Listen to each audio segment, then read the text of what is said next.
किसी ने कहा पूतना का नाम अच्छा था, बोले पूत ना, पूत यानी पवित्र, ना माने जो नहीं है, नाम भी अच्छा नहीं है। किसी ने कहा काम अच्छा होगा, बोले लोक बाल अग्नि, छोटे छोटे बालकों को मारना ये उसका काम है, काम भी अच्छा नहीं। नाम अच्छा नहीं, काम अच्छा नहीं। किसी ने कहा जाति ऊंची होगी इसलिए वैकुंठ मिल गया, बोले राक्षसी, जाति भी अच्छी नहीं। तो किसी ने कहा पूतना काम नाम जाति अच्छी नहीं थी लेकिन पवित्र भोजन करने वाली रही होगी, तो कहते हैं रुधिरासन, छोटे बालकों का खून पीती थी, ये उसका भोजन था। अरे राम, नाम अच्छा नहीं, काम अच्छा नहीं, जाति अच्छी नहीं, रूप अच्छा नहीं, भोजन अच्छा नहीं। तो किसी ने कहा भगवान के पास अच्छे भाव से आई होगी। जगांग शयापी हरे, दुनिया के लोग पुष्प लेके आते हैं, प्रसाद लेकर के चढ़ाते हैं, वो ठाकुर जी को मारने के लिए आई थी। नाम काम जाति रूप आशय कुछ भी अच्छा नहीं था, और फिर भी स्तनम दत्वा आप सदगतिम, उसको सदगति दे दी आपने, क्यों? तब ठाकुर जी कहते हैं हमको पूतना का मारने का तरीका अच्छा लगा।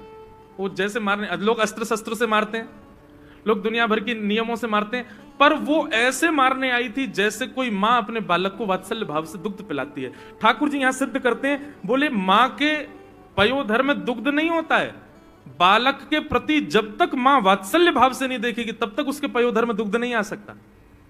मां जब वात्सल्य रूप से अपने पुत्र को देखेगी, निहारेगी, तभी दूध प्रकट होता है। पूतना के पयोधर में एक क्षण के लिए दुग्ध आया, इसका मतलब उसने एक क्षण के लिए मुझे वात्सल्य भाव से देखा था। एक क्षण के लिए उसके मन में यह आया था कि नन्हा सा बालक है, और वो एक क्षण का वात्सल्य भाव ठाकुर जी को इतना प्रिय लगा कि ठाकुर जी ने वैकुंठ में भी मां की गति प्रदान कर दी। भैया यहां हमारे साथ व्यक्ति इतनी सी गलती कर दे तो हम जीवन भर के रिश्ते तोड़ देते हैं उससे, लेकिन ठाकुर जी के विपरीत सारी स्थिति थी पूतना की, लेकिन इतना सा एक अच्छा गुण किया उसने। एक क्षण के लिए बस सोचो, विचार करो, एक क्षण के लिए बस ठाकुर जी को लेकर के बस भावना भी ये रही होगी कि थोड़ा दुग्ध इनके मुख में जाए, तो थोड़ा वात्सल्य भाव से देखा तब दुग्ध आया, इसी भाव से ठाकुर जी रीझ गए, सदगति प्रदान कर दी। भैया आपको यदि स्वभाव बनाना है ना तो इनके जैसा बना। कितना अच्छा स्वभाव है ठाकुर जी का। हम नौकरों पे चिल्लाते रहते हैं, क्यों? दाल में नमक नहीं डाला, ये नहीं डाला, वो नहीं डाला, बेचारा अगले दिन बढ़िया बनाता, फिर चिल्लाते हैं। उसने कहा सेठ जी आज भी खराब है क्या दाल? बोले नहीं आज तो बढ़िया बनी है। फिर आप चिल्ला क्यों रहे हो? बोले मैं इसलिए चिल्ला रहा हूं, तूने कल क्यों बिगाड़ी थी? आज तो बढ़िया बनाई है, कल क्यों बिगाड़ दी थी?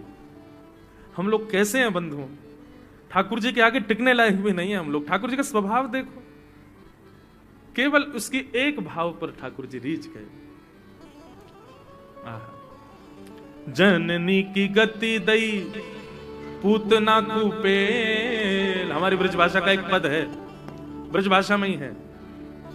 जननी की गति दई पूतना कुपेल, और विष देने आई पाई मुक्ति ठेलम ठेल, विष देने आई पाई मुक्ति ठेलम ठेल। खुले स्वर्ग के किवाड़, स्वर्ग के किवाड़।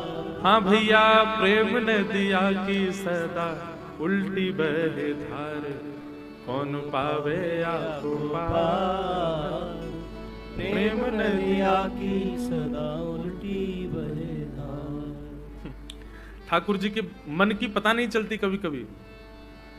जीवन भर का भजन कहो तो स्वीकार ना करें आपका, और किसी महापापी के एक क्षण के स्नेह पर इतने रीझ जाएं कि उसको सब कुछ न्योछावर कर दें। इसलिए 24 घंटा कुछ ना कुछ ऐसा स्नेह प्रदान करते रहो, पता नहीं किस पर रीझ जाएं ठाकुर जी, पता नहीं कौन सा अच्छा। एक सदन कसाई की कथा आती है कि वो शालिग्राम जी को भार समझ करके उठा लाया। वो तोलते हैं ना तराजू में, एक तरफ रखते हैं भार को, क्या बोलते हैं उसको? बाट है, सब जगह अलग बोलते हैं भाई। हाँ बाट। अब वो बाट समझ करके शालिग्राम जी उठा ला, उसको नहीं पता शालिग्राम जी हैं। अच्छा बाट समझ करके रखता था, ये भी चलो ठीक है, लेकिन दूसरी तरफ तोलता किसको था? मांस को। मांस तोलता था ठाकुर जी को रख के, उसको पता ही नहीं था कि ये भगवान है। और जैसे ही तराजू उठाता, मांस तोलता, वो ठाकुर जी को उठाओ, किसी भाव से ठाकुर जी को रिझाते ही रहो। कौन सा भाव अच्छा लग जाए क्या पता। महाराज रामानुज स्वामी जी महाराज, हमारे रामानुजाचार्य जी जगन्नाथपुरी गए। जगन्नाथपुरी में जाकर के रामानुज स्वामी जी ने देखा वहां के उड़िया पंडा, उड़िया पुजारी, वो ना तो आचार विचार किसी चीज का पालन नहीं करते, हरि हरि बोल लो, हरि हरि बोल लो करके जगन्नाथ जी के आगे नाचते रहते हैं। यहां पान भी दब रहा है और उसी से सेवा भी चल रही है ठाकुर जी की। रामानुजाचार्य जी बोलिए ठीक नहीं है भैया, परब्रह्म परमात्मा साक्षात जगन्नाथ जी, उनकी नियम से सेवा होनी चाहिए। और रामानुजाचार्य जी हजारों शिष्यों के संग गए और सारे पंडा पुजारी उड़िया जितने थे सबको कहा भैया आप लोग सब बाहर विराजो, मंदिर की साफ सफाई होगी, नियम कानून से ठाकुर जी की सेवा चलेगी। सारे पंडाओं को बाहर कर दिया, बेचारे कुछ नहीं बोले, आचार्य से क्या बोल सकते हैं। ठाकुर जी भी कुछ नहीं बोले, ठाकुर जी भी आचार्य के सामने मौन रहते हैं। अब तो सवेरे समय से जगन्नाथ जी के कपाट खुलते हैं, समय से भोग आता है, समय से नैवेद्य होता है, समय से आरती होती है, समय से मंदिर बंद होता है, सब कुछ बिल्कुल नियम कानून से चलने लगा, विधि विधान से होने लगा। 3 दिन के अंदर जगन्नाथ जी की जो सुंदर विग्रह था वो दुबला पतला हो गया, सूख गए ठाकुर जी। एक दिन रामानुजाचार्य जी बोले जय जय, अब देखो कितनी बढ़िया सेवा चल रही है, साफ सुथरा आपका मंदिर, बिल्कुल नियम से, बिल्कुल सब कायदे से, वेद मंत्रोच्चारण के द्वारा आपकी आरती पूजा आदि सब होती है, विधि विधान से सब चल रहा है ना। ठाकुर जी बोले हमने आपको दक्षिण भारत दे तो रखा, आप वहां पे हमारी खूब नियम से पूजा करो, हम कुछ कह थोड़ी रहे हैं आपको, ये स्थान रहने दो ना। ये बेचारे प्रेमी भक्त हमारे ये ऐसे मटक मटक के गोविंद गोविंद कहकर के हमारे सामने गाते हैं, हमको बहुत अच्छा लगता है, हमको इनकी सेवा यहीं पर ऐसे ही बढ़िया लग रही है, आप ऐसे करने दो ना इनको। अब नियम कानून, आप दक्षिण में श्रीरंगम है, तिरुपति बालाजी हैं, पद्मनाभ स्वामी हैं, वरदराज भगवान हैं, इतने सारे मंदिर है, वहां नियम चलाइए, अभी जगन्नाथपुरी में इन्हीं के नियम से होने दीजिए। रामानुजाचार्य जी बोले देखिए हम आचार्य हैं, हम आपको भी डांट सकते हैं, जैसे हम कहेंगे वैसे सेवा होगी आपकी, ये कोई मनमानी सेवा नहीं चलेगी, यहां पर चुपचाप बैठे रहिए। जगन्नाथ जी चुप हो गए, बोले क्या बोले, आचार्य से कुछ नहीं कह सकते। रात्रि में शयन करा करके रामानुज स्वामी जी अपने सब शिष्यों के साथ सोने चले गए, तो बलभद्र जी, सुभद्रा जी, जगन्नाथ जी, सुदर्शन जी, गरुड़ जी सब एक संग बैठ गए, आपस में मीटिंग हो रही सबकी। ठाकुर जी बोले बिल्कुल मन नहीं लग रहा हमारा तो। बलराम जी बोले अब क्या करें, अब जब बलराम जी के ही अवतार है रामानुज स्वामी जी, बोले क्या करें, हमारे तो अवतार हैं, हम तो कुछ कह ही नहीं सकते, हमारा अंश है वो। सुभद्रा जी बोली हम तो वैसी छोटी हैं, हम क्या कहेंगे उनसे। जगन्नाथ जी के नेत्रों में आंसू आ गए, बोले मुझे रामानुज स्वामी जी बहुत प्रिय हैं, मुझे उनकी सेवा बहुत अच्छी लगती है, लेकिन जगन्नाथपुरी में मुझे ये भोले भाले उड़ियाओं की सेवा ही अच्छी लगती है, ये दाल भात ही खवाते हैं 365 दिन, मुझे उसी में ही सुख मिलता है। अब कैसे समझाऊं मैं अब यहां तो एकादशी और करनी पड़ रही हमको। तब भगवान बोले एक काम करो, हे गरुण जी इधर आओ, रामानुज स्वामी जी और उनके सारे भक्त सो रहे हैं, तुम विशाल रूप धारण करो और सबको अपनी कमर पर सोते हुओं को ही लिटा दो, सोते हुओं को ही अपने कमर पर लेकर के दक्षिण भारत छोड़ आओ। और गरुण जी महाराज ने जगन्नाथ जी की आज्ञा मानी, रात में सो रहे थे रामानुज स्वामी जी और उनके सब शिष्यगण, सबको अपने कंधे पर ऐसे धरा कि महाराज किसी को पता नहीं चला कि हम उठ गए, सब सोते हुए ही अपने कंधे पर सुला लिए और लेकर के गरुण जी महाराज सीधे दक्षिण भारत आ गए और श्रीरंगम में, तिरुचिरापल्ली श्रीरंगम में आकर के सबको व्यवस्थित सुला दिया, वापस लौट गए। गरुण जी की गति कितनी तेज है पता है आपको, गरुण जी कितनी द्रुत गति से चलते हैं। दुनिया में सबसे तेज चलने वाली वस्तु है मन, मन से तेज कोई नहीं चलता, लेकिन कहते हैं गरुण जी मन को भी पीछे छोड़ देते हैं, इतनी द्रुत गति से चलते हैं। आपको यहां से हैदराबाद जाने में 3 घंटे लगते हैं, लेकिन मन को चार मीनार पहुंचने में 1 सेकंड भी नहीं लगेगा, 1 सेकंड में पहुंच जाएगा। आप बैठे रहो तांदूर में, मन पहुंच जाएगा। लेकिन गरुड़ जी उससे भी तेज चलते हैं। तुरंत गए महाराज रामानुज स्वामी जी आदि सबको सुला दिया, वापस आकर के द्वार खोल दिए, सारे उड़िया भक्तों को अंदर बुला लिया। रामानुज स्वामी जी रात्रि में सोए, सवेरे उठे तो देखा महाराज ये तो स्थान ही बदल गया, सब कुछ अस्त व्यस्त। कहां आ गए भैया, सब लोग एक दूसरे से पूछने लगे कहां है कहां है कहां है। तभी मुख्य द्वार खुला, शेष नाग पर श्री रंगनाथ भगवान पौड़े हैं, मंद मंद मुस्कुरा रहे हैं। रामानुज स्वामी जी बोले जय जय, ये क्या किया आपने। बोले अब आप यहीं रहो, वहां उन्हीं को सेवा करने दो, उसी में ही आनंद आ रहा है, हम हमारे जगन्नाथ विग्रह को उसी सेवा में सुख मिल रहा है। ठाकुर जी को कब क्या भा जाए क्या कह सकते हैं हम, किस भाव पर ठाकुर जी रीझ जाएं कैसे बता सकते हैं हम। इसलिए भैया रिझाते रहो, कभी ना कभी तो रीझ जाएंगे किसी भाव पर। ठाकुर जी पूतना का वध किया। भगवान अब 3 महीने के हो गए। जैसे ही ठाकुर जी 3 महीना के भय महाराज, भगवान ने करवट बदली। आज पहले बार जैसे ही करवट बदली तो पूरे ब्रजमंडल में करवट उत्सव मनाया गया। ठाकुर जी का करवट उत्सव हुआ। ढोल नगाड़े बजने लगे, ताशे बजने लगे, महाराज मृदंग बजने लगी। सब पूछने लगे कहां भयो, कहां भयो, कहां भयो। बोले नंद के लाला ने आज करवट बदली है। बोले ओहो बधाई हो, बधाई हो, आज नंद के लाला ने करवट बदली है। ऐसा भैया ब्रजमंडल पूरे दिन ताड़े रहते हैं ठाकुर जी को। ठाकुर जी मुख से आ भी करें तो बधाई कब जाती है। बोले आज नंद के लाला ने आ कियो है। ऐसा उत्सव पूरे ब्रजमंडल में बन रहा है। ठाकुर जी के आसपास बालक बच्चे आकर के खड़े हो जाते हैं। ठाकुर जी अपने हाथ पांव चलाते हैं। किसी के अगर गलती से भी हाथ ठाकुर जी का छुप जाता है, वो बालक 3 दिन तक अपना गाल नहीं धोता। बोले क्यों, लाला ने अपने हाथ से छू दिया मुझे। किसी पर ठाकुर जी का चरण पड़ जाए तो महाराज उस स्थान पर चंदन लगा के घूमता है। बोले क्यों, चंदन काय को गाल पे काय को लगाया। बोले अरे अरे नंद जी के लाला ने यहां चरण मारो मेरे। ऐसा प्रेम ठाकुर जी को प्रदान कर रहे हैं कि परब्रह्म जगत नियंता जगदाधार त्रिलोकीनाथ भगवान भी रीझ गए ब्रजवासियों से। कितना प्रेम। ठाकुर जी का करवट उत्सव हुआ। एक बैलगाड़ी के नीचे कपड़ा बांध करके यशोदा मैया ने लाला को सुवाए दियो और चली गई भीतर उत्सव मनावे। ठाकुर जी सो रहे थे, इतने में ही सक्टासुर नाम का एक दैत्य आ गया।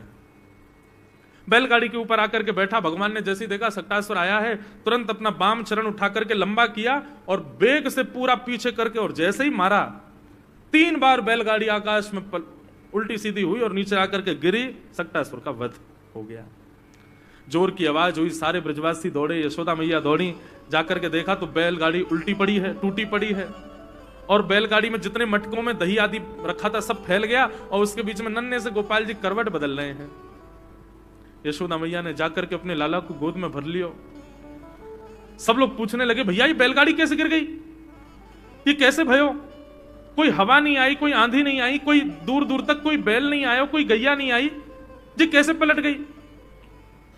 सुखदेव जी कहते हैं राजा परीक्षित तभी वहां खेल रहे छोटे छोटे बालक यशोदा मैया के पास गए और मैया से जाके बोले मैया हम बताएं कैसे पलट गई बैलगाड़ी। बोले हाँ बताओ। बोले तेरो ने 100 लाला है ना, जाने अपनो पाम लंबो कियो, इतनो लंबो कियो मैया, इतनो लंबो कियो, इतनो लंबो कियो और लंबो करके यानी पीछे करके जैसे ही मारी ना, सोई बैलगाड़ी यूं 3 बार चकरा खा करके पलट गई। यशोदा मैया की गोद में लाल जी बैठे हैं। मैया बोली यहां पे आइयो। जैसे ही वो पास गयो, मैया ने एक दियो वाक्य। झूठ बोले, नेक सो मेरो कोमल सो लाला, रुई जैसो मेरो लाला और बाने इतना लंबो पाम कियो बैलगाड़ी पलट गई। झूठ बोले मोते बाबड़ो, मजाक करवे आगो है। बालक बोलो मैया तेरी सौगंध खा के कह रहा हूं मैंने अपनी आंखन से देखी। अच्छा मेरी सौगंध और खावे, यहां पे दोबारा एक और दियो मैया ने। झूठ बोले। ठाकुर जी किलकिल करके हंस रहे, बोले बच्चा तो सच ही बोल रहे, मैया मान नहीं रही है। सुखदेव जी कहते हैं परीक्षित अप्रेमयम बलम तस्य बालकस्य नते विदुः। छोटे छोटे बालक तो सच कह रहे हैं लेकिन यशोदा मैया स्वीकार नहीं कर रही है ना, मेरो लाला ना कर सके, मेरो तो कोमल सो लाला कैसे कर सके। मैं कहा करता हूं बंधुओं कथा में, प्रेम में आपका प्रभुत्व स्वीकार नहीं किया जाता, प्रेम में आपकी पदवी स्वीकार नहीं की जाती, प्रेम में आप कौन हो, कितने श्रेष्ठ हो, इसको भुलाया जाता है, तभी प्रेम होता है। पदवी देख करके, श्रेष्ठताएं देख करके, उपयोगिताएं देख करके जब आपसे प्रेम किया जाता है तो वो आकर्षण होता है, प्रेम नहीं। ठाकुर जी अपने प्रभुत्व को छुपा रहे हैं, प्रकट नहीं कर रहे हैं इन ब्रजवासियों के आगे, उसको छुपा रहे हैं। अच्छा ये केवल द्वापर युग में ठाकुर जी ने किया, ऐसा भ्रम मत पालिएगा आप, आज भी ठाकुर जी ऐसा करते हैं। हमारे कलयुग में अष्ट सखा हुए, उन सखाओं में एक सखा हुए ठाकुर जी के जिनका नाम था गोविंद दास। क्या नाम था? गोविंद दास। इनका पहले नाम था गोविंद स्वामी, बाद में हो गया गोविंद दास। इनका पहले नाम गोविंद स्वामी था, लेकिन जब ये गोकुल आ गए, ठाकुर जी की शरण ग्रहण कर ली, तो इन्होंने अपना नाम बदल लिया, गोविंद स्वामी से गोविंद दास कर लिया। और गोविंद स्वामी के चरित्र में आता है कि एक बार इनके गांव के लोग इनसे मिलने के लिए आए और उन्होंने आकर के पूरे गोकुल में पूछा गोविंद स्वामी कहाँ है, गोविंद स्वामी कहाँ है। पूछते पूछते गोविंद स्वामी के पास ही आ गए। बोले आपने गोविंद स्वामी को देखा? तो गोविंद स्वामी बोले वो तो 3-4 वर्ष पहले मर गो, पधार गए हो। स्वयं गोविंद स्वामी बोले वो तो 3-4 वर्ष पहले पधार गए हो। गांव के लोग बेचारे रोने लग गए, अरे राम हमारे घर को, हमारे गांव को बालक बेचारो यहाँ पे आयो, मर गो बेचारो। बोले हाँ मर गए हो। अच्छा भैया ठीक है, अब कहा करें, होनी को कौन टाल सके। अच्छा ये बताओ ये गोविंद स्वामी ने जिनसे दीक्षा ली वो गुसाई जी कहाँ है? बोलो वो सामने बैठे वहां पे। सब लोग गए, गुसाई जी को जाकर के प्रणाम किया। गुसाई जी से बोले हम गोविंद स्वामी के गांव से आए हैं, बहुत बुरा भयो, हमारे यहाँ को बालक तुम्हारे यहाँ आयो, आके मर गो बेचारो। गुसाई जी बोले किसने कहा गोविंद स्वामी मर गए? बोले एक आदमी मिलो, वो बोलो 4-5 वर्ष पहले गोविंद स्वामी तो मर गए। गुसाई जी बोले अरे नहीं किसी ने ऐसी बेका दिया है। कौन बोला आपको? बोले वो दूर बैठो का यमुना जी पे। गुसाई जी ने देखा, बोले अरे वो ही तो गोविंद स्वामी हैं। उनको बुलवाया। गोविंद स्वामी जी ने आकर के प्रणाम किया। बोले ए गोविंदा, तुमने इनको ऐसा क्यों बोला कि गोविंद स्वामी पधार गए? गोविंद स्वामी बोले 5 वर्ष पहले जब तक मैं आपके शरणागत नहीं हुआ था, जब तक मैं श्रीनाथ जी का भक्त नहीं हुआ, तब तक गोविंद स्वामी था। शरणागति के बाद तो मैं गोविंद दास हो गया, इसलिए मैंने कहा कि भाई गोविंद स्वामी तो 5 वर्ष पहले पधार गए, ये तो गोविंद दास है, ये तो दास है, ये स्वामी नहीं है। उन गोविंद दास जी के साथ में ठाकुर जी इतनी लीला करते थे, इतनी लीला। इस कलिकाल में एक लीला सुना है। एक बार ठाकुर जी गोविंद दास जी के साथ छुपन छुपाई खेल रहे थे गोवर्धन पर्वत पे। अभी की बात है, 450 वर्ष पहले की, इसी कलयुग में। तो राजभोग मतलब दोपहर की प्रसादी के बाद ठाकुर जी के कपाट बंद हो जाते हैं और शाम 4-5 बजे खुलते हैं। आज भी ब्रज में ये नियम है। अच्छा उसका मतलब ये नहीं है कि ठाकुर जी भोजन करके सो गए, नहीं, राजभोग पाके ठाकुर जी फिर अपने सखाओं के साथ गैया चराने जाते हैं। इसलिए हमारे ब्रज के सारे मंदिर बंद होते हैं कि अब ठाकुर जी गैया चरावे गए हैं, शाम को लौट के आएंगे तब दर्शन होंगे। इसलिए सारे मंदिर 12:30-1 बजे तक बंद हो जाते हैं। तो राजभोग के बाद श्रीनाथ जी का मंदिर बंद हुआ। सोई श्रीनाथ जी गोविंद स्वामी और कुछ सखाओं के साथ खेलने निकल जाते गोवर्धन पर्वत पर। आज गोविंद स्वामी बोले लाला छुपन छुपाई खेलेंगे। ठाकुर जी बोले ठीक है। और जैसे ही छुपन छुपाई खेलने लगे महाराज, तो पहली डायन गोविंद दास जी की आई। बोले सब छुप जाओ, मैं 10 तक गिनती गिनूंगा फिर ढूंढूंगा। ठीक है। अब कोई महाराज वृक्षन के पीछे चलोगो, ठाकुर जी एक वृक्ष के ऊपर चढ़ गए, कोई गुफा में चलोगो, कोई कहीं चले गए। और गोविंद दास जी गिनती गिनना है 1 2 3 4 5 6 7 8 9 10। 10 गिनती पूरी हुई तो गोविंद दास जी ढूंढने निकले। लेकिन सबसे सरल था ठाकुर जी को ढूंढना। क्यों? इतना इत्र लगाते हैं ठाकुर जी की जहां से भी जाते हैं वो जगह महक जाती पूरी। तो गोविंद दास जी क्या करते, सूंघते हुए चलते, जहां से भी चंदन की सुगंधी आ रही होती वहीं चल देते। वृक्षों को सूंघते, पृथ्वी को सूंघते, हर अंग से सुगंध आती ठाकुर जी की। तो जहां चरण रखते हैं महाराज वो वर्षों तक सुगंधित रहती है।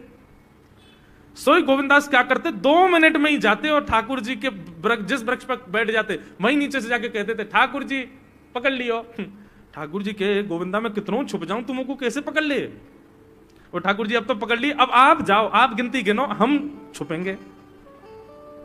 ठाकुर जी बोले ठीक है। ठाकुर जी अब चले गए डाइन देवे और 1 2 3 4 5 6 7 8 9 10 तक गिनती गिनी, सब छुप गए। अब ठाकुर जी थोड़ी देर तो ढूंढते रहे, ढूंढते ठाकुर जी गए थक। बोले जे तो मिलेगा ही ना गोविंदा, पतो ना कहां जाके छुप गए, मिले ही ना रो।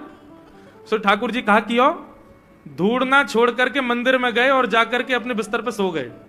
बोले छुपो रे, मैं आई ना रो ढूंढवे तो को। और यहां गोविंद स्वामी छुप करके बैठे, बोले ठाकुर जी आ रहे होंगे। अब प्रतीक्षा करते करते करते करते शाम के 5 बज गए। गोविंद दास जी बेचारे बार बार इतने सहज हो जाएं कि ठाकुर जी को मैं दिख जाऊं। पहले वृक्ष पे थे, थोड़े नीचे आ गए कि कोई बात नहीं ठाकुर जी को दिख नहीं रहूंगा, अब दिख जाऊंगा। फिर और नीचे आ गए, नीचे ही खड़े हो गए, बोले अब दिख जाऊंगा। और थोड़े पास चले गए, बोले अब दिख जाऊंगा। अब तो बिल्कुल खुले में ही खड़े हो गए, अरे पकड़ लो हमको आके। लेकिन ठाकुर जी तो है ही नहीं, ठाकुर जी सो रहे हैं कमरा में जाके। इतने में ही महाराज गुसाई जी ने घंटे घड़ियाल बजाए। ठाकुर जी के उत्थापन का समय शाम को 4:30-5 बजे मंदिर खुलता है। और जैसे ही घंटे घड़ियालों की आवाज आई, गोविंद स्वामी बोले मैं यहां दुबको बैठा हूं, 4 घंटा से भूखो प्यासो पेड़ पे चढ़ा हूं कि लाला आ रहे होगे ढूंढवे, खुद मंदिर में पहुंच के आरती करा रहे हैं अपनी। गोविंद दास जी मंदिर के बाहर जाके खड़े हो गए तो देखा श्रीनाथ जी बढ़िया प्रेम से खड़े आरती करवा रहे। जैसे ही श्रीनाथ जी ने देखा सामने गोविंदा खड़ो है, तो ठाकुर जी डरन लगे। बोले क्यों? या को पकड़वे में श्रम है, जा तो थक जाता हूं मैं, या हमारे तो आगे सो गए हो और जो गुस्सा कर रहा है। तो गोविंदास जी का पद है, दाव दे आयो भाज गमार, पद है, पद में ही ठाकुर जी को सुना रहे हैं, दाव दे आयो भाज गमार, कवई तो निकसे को भार, ऐसी दूंगो मार। ठाकुर जी घबराने लगे। गुसाई जी बोले जय जय कहा भयो? बोले देख गोविंदा, गोविंदा मुझसे नाराज है, रो मुझको सुना रो है। गुसाई जी बोले हे गोविंदा, तुम क्यों ठाकुर जी पर नाराज हो? तुम्हारे लाडले ने कहा कि हो, तुम्हें कहा पतो? 4 घंटा ते पेड़ पे लटको बैठो मैं कि आ रहे होंगे, आ रहे होंगे, आई ना, यहां के सो गए, जैसे ऐसे काम करे तुम्हारा लाला। गुसाई जी जब ये लीला सुनते तो उनके नेत्र सजल हो जाते और गोविंदास को हृदय से लगा के कहते, तुम कितने भाग्यशाली हो, जगत नियंता त्रिलोकी नाथ इस कलिकाल में तुम्हारे साथ खेलते हैं, तुम्हारे साथ लीला करते हैं। गोविंदास, ठाकुर जी को खेल बहुत प्रिय है बंधुओं, ठाकुर जी को खेलना बहुत प्रिय है। ठाकुर जी को आनंद कराओ। हमने गिरिराज जी की दंडवती परिक्रमा दी, हम थे, हमारे एक पंडित जी थे, एक फोटोग्राफर भैया थे, हम लोग थे 7-8 जने थे। दुनिया भर के लोग बोले जब भी आपकी परिक्रमा रुका करे, थोड़े थक जाया करो तो उस समय इसका पाठ करना, उसका पाठ करना, जे करना, कीर्तन करना, शुद्ध रहना, शुद्ध खाना, जैसे रहना, साबुन मत लगाना, तेल मत लगाना, दंडवती ऐसे करनी। अरे हमने कही हम लोग दंडवती कोई मनोकामना के लिए नहीं कर रहे हैं। तो मैंने कि गिरिराज जी बेचारे अकेले बैठे रहे, सब लोग उनसे अपनी मनोकामना पूछते रहे, हम तो गिरिराज जी को हंसावे के लिए, उनको नचावे के लिए, उनको आनंद करावे के लिए, कछु दिना उनको आनंद उल्लसित करावे के काज दंडवती कर रहे हैं। और हम ऐसे ही करते थे। दंडवती करके जैसे हम थक जाते तो हम लोग कोई भजन कीर्तन नहीं करते, गिरिराज जी की तरफ मुख करके बैठ जाते और फिर चुटकुल्ला सुनाते गिरिराज जी को। बोले हंसाओ, ऐसी कछु बात कहो कि गिरिराज जी हंसे, फिर नाचते और ऐसा भाव रखते कि गिरिराज जी आपके संग नाच रहे हैं, आपको नचा रहे हैं। कछु भी भोजन की सामग्री लाते वहीं बैठ के खाते कंदरान में, क्यों? बोले गिरिराज जी हमारे संग खा रहे हैं, उनको सुख मिले, वो राजी रहे, ऐसे भाव। तो ठाकुर जी प्रेम में अपनी प्रभुता छुपाते हैं। भगवान सक्टासुर का वध किया, अब ठाकुर जी 1 वर्ष के हो गए। 1 वर्ष के ठाकुर जी जैसे ही भये तो महाराज नेक नेक ठाकुर जी उंगली पकड़ करके चलन लगे। धीरे धीरे अब ठाकुर जी बोलवे को प्रयास करें। 2 दतुइयां ठाकुर जी की निकल आई हैं, 2 दांत हैं बस। यशोदा मैया जैसी आज लाला को गोद में लेकर के घूम रही, तो ठाकुर जी यशोदा मैया को देखने लगे और धीमे से बोले मैया। ओहो, जैसे ही ठाकुर जी ने मैया बोली, यशोदा मैया के तो रोंगटे खड़े हो गए। बोले लाला दोबारा बोलिए, कहा बोलो? बोले मैया। अब तो यशोदा मैया लेके लाल जी को दौड़ के गई, नंद बाबा के पास बोली, अरे देखियो लाला मैया बोले, मैया बोले। लाल नंद बाबा ने गोद में लिए, लाला लाला एक बार बोलियो बाबा। ठाकुर जी बोले बाबा। अब तो जैसे ही बाबा बोले पूरे ब्रजमंडल में फिर उत्सव होने लगे। अब सब आ रहे हैं ठाकुर जी को गोद में ले में और अपना नाम बुलवा में। कोई को कठिन नाम होवे तो ठाकुर जी गलत सलत बोल दे, वो और खुश है जाए। ऐसे पूरे ब्रजमंडल में उत्सव होने लगे। हमारे ब्रज की चंद्र सखी गाती हैं, कहने लगे मोहन मैया मैया, कहने लगे मोहन मैया मैया, कहने लगे मोहन मैया मैया, कहने लगे मोहन मैया मैया। भैया आप लोग कितने वर्षन से सेवा कर रहे हो अपने ठाकुर जी की? आपके ठाकुर जी ने आपको नाम बोलो कभी? आपका नाम उच्चारण करके कभी पुकारा? नहीं। हम आप सब लोगों को संतोष कैसे हो जाता है? ठाकुर जी से प्रार्थना करो, आप कुछ मत करो, एक बार ने पुकारते दो, हमें बुलाते ले ठाकुर जी, फिर जो आनंद आवेगा भैया। हे कहने लगे मोहन मैया मैया, कहने लगे मोहन मैया मैया, कहने लगे मोहन मैया मैया, कहने लगे मोहन मैया मैया। पितानंद सो बाबा रे बाबा, पितानंद सो बाबा रे बाबा, पितानंद सो बाबा रे बाबा, पितानंद सो बाबा रे बाबा। और हलधर सो भैया, और हलधर सो भैया, और हलधर सो भैया भैया भैया, कहने लगे मोहन मैया मैया, मैया मैया कहने लगे मोहन मैया मैया, कहने लगे मोहन। करताल बजा के गाओ, बोल बाल कृष्ण लाल की।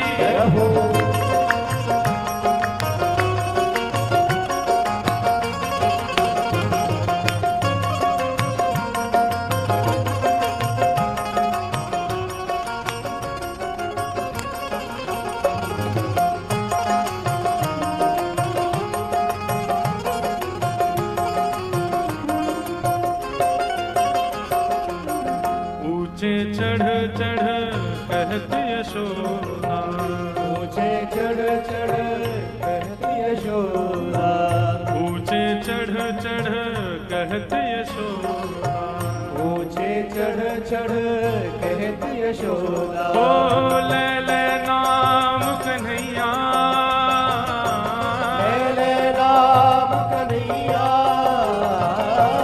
ले ले नाम कन्हैया कन्हैया कन्हैया, कहने लगे मोहन मैया मैया, कहने लगे मोहन मैया मैया, कहने लगे मोहन मैया मैया, कहने लगे मोहन मैया मैया। फिर गोपी ग्वाल सब करत कुतूहल, गोपी ग्वाल सब करत कुतूहल, गोपी ग्वाल सब करत कुतूहल, गोपी ग्वाल सब करत कुतूहल।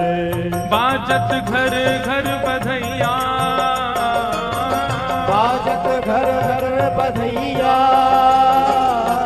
घर घर बजत बधैया बधैया बधैया, कहने लगे मोहन मैया मैया, कहने लगे मोहन मैया मैया, कहने लगे मोहन मैया मैया, कहने लगे मोहन मैया मैया। सूरदास प्रभु तुमरे दरस को, सूरदास प्रभु तुमरे दर्श को, सूरदास प्रभु तुमरे दरस को, सूरदास प्रभु तुमरे दर्श को। चरणन की बलि जैया, चरणन की बल जैया, चरणन की बल जैया जैया जैया, कहने लगे मोहन मैया मैया, कहने लगे मोहन मैया मैया, कहने लगे मोहन मैया मैया, कहने लगे मोहन मैया मैया, कहने लगे मोहन मैया मैया, कहने लगे मोहन मैया मैया, कहने लगे मोहन मैया मैया, कहने लगे मोहन मैया मैया। पूरे ब्रजमंडल में सब आनंदित हो गए, सब अपनो अपनो नाम ठाकुर जी से जाकर के बुलवा रहे हैं। ऐसा आनंद सबन को है। अब ठाकुर जी 1 वर्ष के है गए, लेकिन अभी तक नामकरण संस्कार न भयो। तब ब्रजमंडल में श्री गर्गाचार्य जी महाराज आए और गर्गाचार्य जी सो नंद बाबा ने प्रार्थना करी कि हमारे कुल पुरोहित तो श्री सांडिल्य मुनि हैं, पर सांडिल्य मुनि कहीं व्यस्त हैं, हम आपसे प्रार्थना करें हमारे लाला को नामकरण कर दो। गर्गाचार्य जी बोले निश्चित करेंगे, लेकिन नंद बाबा आप अपने लाला के जितने भी उत्सव खुले में करते हो, आप देखो हर बार राक्षस आ जाते हैं। आप सारे उत्सवों का इतना ढिंडोरा पीट देते हो, मथुरा तक खबर पहुंच जाती है। अब नामकरण का उत्सव करोगे फिर कोई राक्षस आ जाएगा। यशोदा मैया बोली पड़ोसी को भी नहीं बुलाएंगे, लेकिन हमारे लाला को नामकरण करो। तो भगवान का बड़ा गोपनीय रीति से नामकरण हुआ। और कहां हुआ? ठाकुर जी के सब उत्सवों में तो ब्रजवासी और सब थे ही, लेकिन नामकरण उत्सव में गैयाएं थी, गैयाओं के बीच में ठाकुर जी का नामकरण उत्सव हुआ। बंधुओं, प्रयास करो, जब तक बालक माता पिता के आश्रय में आश्रित है, जब तक स्वच्छंद नहीं हुआ, तब तक उसके सारे श्रेष्ठ कर्मों का प्रारंभ गौशाला में करो। जैसे कि नामकरण संस्कार आप कहीं भी करो, कैसे भी करो, उसमें वो भाव नहीं, गौशाला में करो। और अनुष्ठानों में तो देवताओं को बुलाना पड़ता है, गौशाला में तो 33 कोटि देवता हमेशा निवास करते हैं। अब सोचो, यह शास्त्र की बात है कि जो यज्ञ आप अपने घर पर कर रहे हो वो और भी ज्यादा श्रेष्ठ होगा यदि आप उसको किसी नदी के किनारे करो। नदी के किनारे जो यज्ञ कर रहे हो वो उससे भी ज्यादा श्रेष्ठ होगा यदि आप उसको समुद्र के तट पर करो। समुद्र के तट से भी ज्यादा श्रेष्ठ होगा यदि वह यज्ञ आप किसी तीर्थ में करो, और समस्त तीर्थों से भी ज्यादा श्रेष्ठ होगा यदि वो यज्ञ आप साधारण सी गौशाला में करो, गायों के बीच में करो।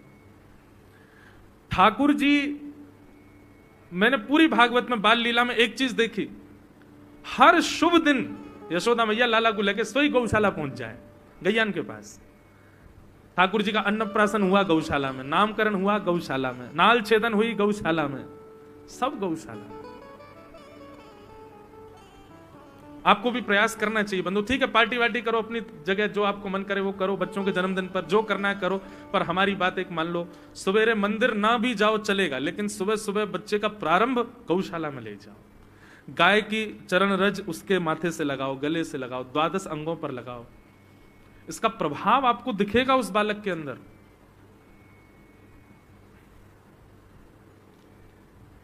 ठाकुर जी का नामकरण गौशाला में।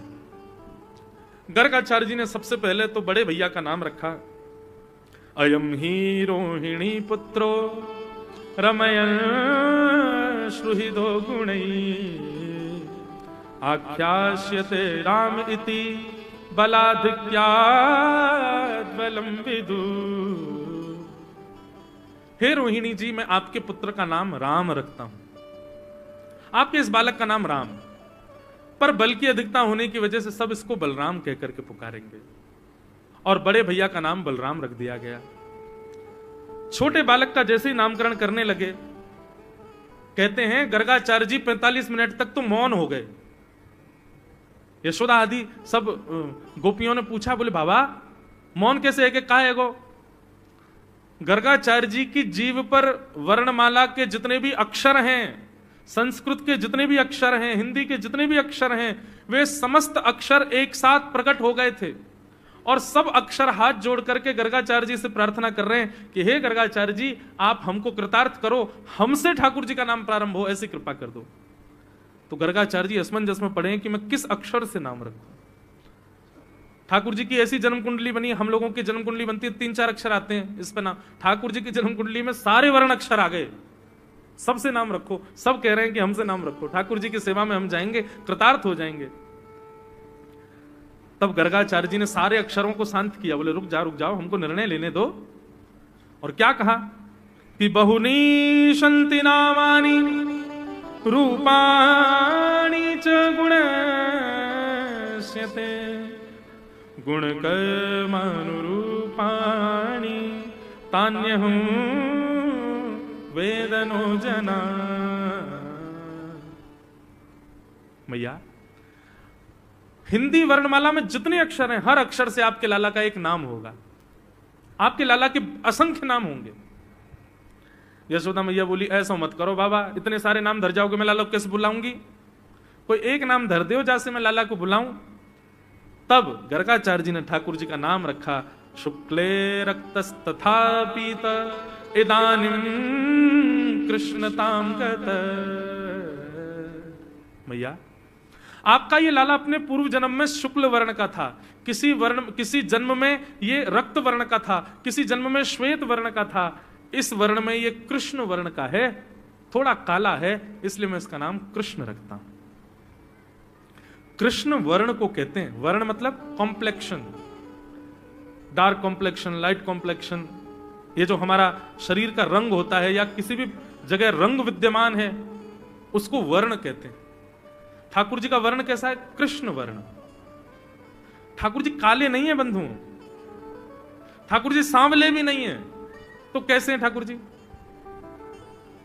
तो इस बार होली आए ना, तो दुकानों से सारे रंग ले आना, जितने रंग हों, और भी जो रंग आपके तांदूर में नहीं आए हो, हैदराबाद में कुछ नए मिल रहे हो, वहां से वो भी मंगा लेना। दुनिया में जितने भी रंग हैं सबको मिला दीजिएगा, जो रंग निकल के आएगा वो है कृष्ण वर्ण, वो है कृष्ण वर्ण। और देख लेना आप सारे रंगों को मिला करके वो काला नहीं होगा, वो कुछ अलग ही निकलेगा, उसी को कृष्ण वर्ण कहते हैं। वैसा रंग है ठाकुर जी का। ठाकुर जी का नाम कृष्ण रखा। बाकी कृष्ण शब्द का अर्थ क्या है? जो सबको अपनी ओर आकृष्ट करे, सबको अपनी ओर कर्षति इति कृष्ण, जिसके ऊपर सब आकृष्ट हो जाएं, वो कृष्ण है। ऐसा हो ही नहीं सकता कि ठाकुर जी को कोई देखे और उनके ऊपर आकर्षित ना हो। आपका मन, आपका चित्त, आपके नेत्र, आपकी वाणी, आपके कर्णरंध्र, किसी ना किसी रूप से तो ठाकुर जी को आप ठाकुर जी के हो ही जाओगे। अच्छा, कई लोगों को दर्शन में आनंद नहीं आता, तो निश्चित है कथा सुनने में उनको सुख मिलेगा। कथा सुनने में सुख नहीं मिलता, कीर्तन सुनने में सुख मिलेगा। आपको कथा में भी सुख नहीं, कीर्तन में भी सुख नहीं, दर्शन में भी सुख नहीं, तो ठाकुर जी के प्रसाद में ही सुख मिलेगा। कई लोग होते हैं वो कहते हैं तिरुपति वाला जी जा रहे हैं महाराज जी, लड्डू जरूर ले आना वहां से हमारे लिए। क्यों?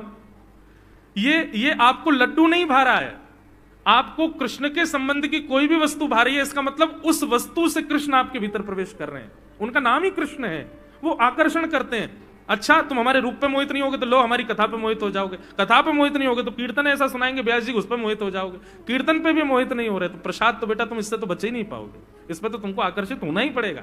बच्चों कहां से बचोगे? ठाकुर जी कहीं से भी आपको बचने का मौका नहीं देंगे, हर तरीके से अपना बना लेंगे, इसीलिए उनका नाम है कृष्ण। ठाकुर जी का नाम क्या है? कृष्ण। 3 प्रकार के लोग अशुद्ध बोलते हैं कृष्ण: छोटे बच्चे, बूढ़े बुजुर्ग बिना दांत वाली अम्मा बाबा, और तीसरे जिनकी मति एकाग्र नहीं है। ये 3 प्रकार के लोग कृष्ण शब्द का उच्चारण गलत करते हैं। बालकों को और वृद्धों को दोष नहीं लगता, उनकी जीभ में ही दोष आ जाता है। बालक तो छोटे तोतले होते हैं और बड़े बुजुर्ग बेचारे इतने योग्य नहीं रह पाते, बोल नहीं पाते। लेकिन ये जो सामान्य एज के लोग हैं, इनमें भी कृष्ण शब्द का उच्चारण वो उचित नहीं कर सकता जिसने कभी सत्संग नहीं किया और जिसकी मति एकाग्र नहीं है, बुद्धि एकाग्र नहीं। कृष्ण,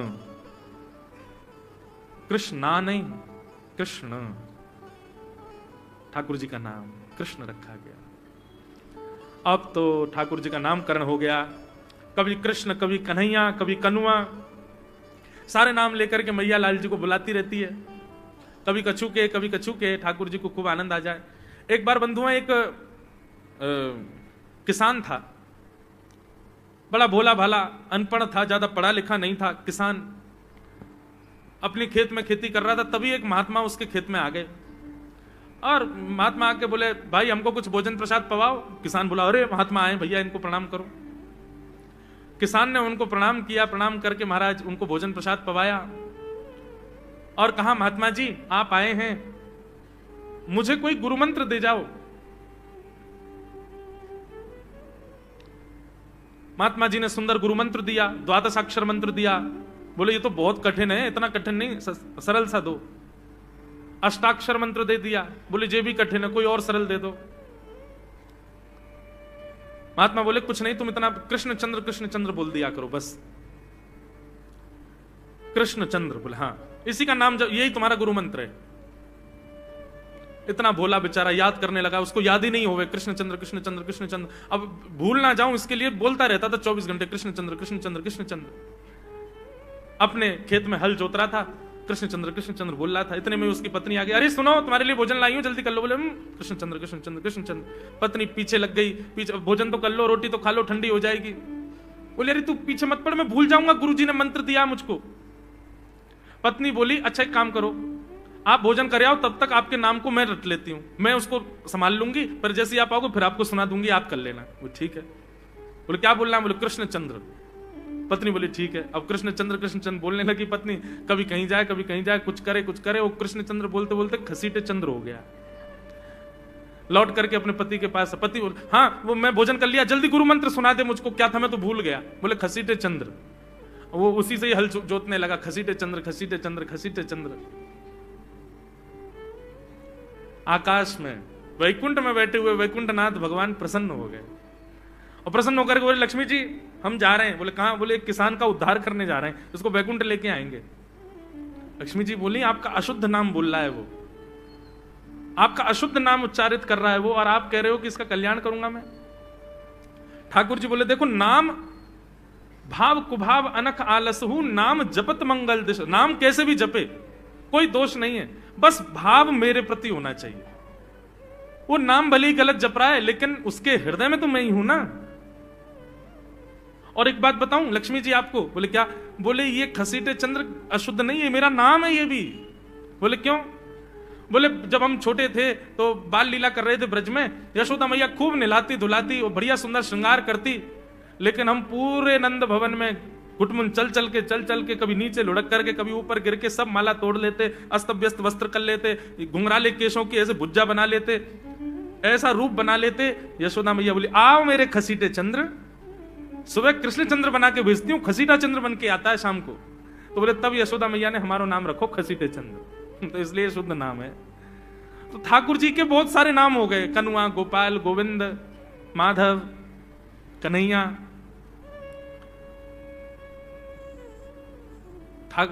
यशोदा जी का प्रिय नाम है कन्हैया। मैया लाल जी को इसी नाम से पुकारती है। ठाकुर जी अब धीरे धीरे 3.5 वर्ष के हो गए, और जैसे ही 3.5 वर्ष के भय महाराज, मानो जैसे उनके शरीर में स्प्रिंग एक्टिवेट हो गई हो। इतना ऊधम मचाते हैं, इतना ऊधम मचाते हैं, पूरी गोकुल की नाक में दम कर रखा ठाकुर जी ने। यशोदा मैया ने लाल जी को नूपुर पहना रखे हैं। सवेरे जैसे ही ठाकुर जी उठते हैं, नूपुरों की आवाज आती है तो यशोदा मैया तुरंत रसोई घर से दौड़ के जाती है लाला के पास। लेकिन ठाकुर जी इतने चतुर हैं, यमुना तट पर जाते हैं और नूपुरों में बालू भर लाते हैं कि कल नूपुर आवाज नहीं करेंगे, सुबह उठ के हम घर से भाग जाएंगे कहीं और, मैया को पता ही ना चलेगी। ऐसा उदम मचा में श्री सुखदेव जी वर्णन कर रहे हैं, श्रृंग्यग्निडम शशि जलद्विजकंटकेभ्य क्रीडा परावति चलौ स्वसुतौ निषेधुं गुह्यानि कर्तुमपि यत्र न तज्जनयो गुह्यान् सेकात आपतुरलं मनसो नवस्थान्। सुखदेव जी वर्णन कर रहे हैं, राजन अब ठाकुर जी वो लीला कर रहे हैं जिस लीला पर देवताओं को भी विश्वास नहीं हो रहा है। ऐसी लीला ठाकुर जी कर रहे हैं कि किसी को भरोसा ही नहीं हो रहा कि जगत नियंता जगदाधार ये कर सकता है। बोले ठाकुर जी क्या करते हैं? बोले ये मत पूछो क्या करते हैं, यूं कह रहे हैं क्या नहीं करते। जो माता पिता अपने बालकों को बहुत ऊधमी समझते हैं, बहुत बड़ी कृपा है ठाकुर जी की कि आपके घर ठाकुर जी जैसे ऊधमी बालक नहीं है। ऊधमों के सिरमौर हैं ठाकुर जी। कैसा ऊधम मचाते हैं? बोले श्रृंगी। नहा धो करके ठाकुर जी सवेरे तैयार होते हैं, सबसे पहले गैयाओं के पास जाते हैं। मैया केवे लाला नहा धो के सबसे पहले गैयान को प्रणाम करवे जा, गैयान को स्पर्श कर फिर कछु करियो। ठाकुर जी गैयाओं को प्रणाम करने जाते हैं। जैसे ही देखते हैं कि कोई गैया बैठी है, सो ठाकुर जी कहें अरे अरे मैया या गैया को आलस आ गयो, या को आलस दूर कर दूं।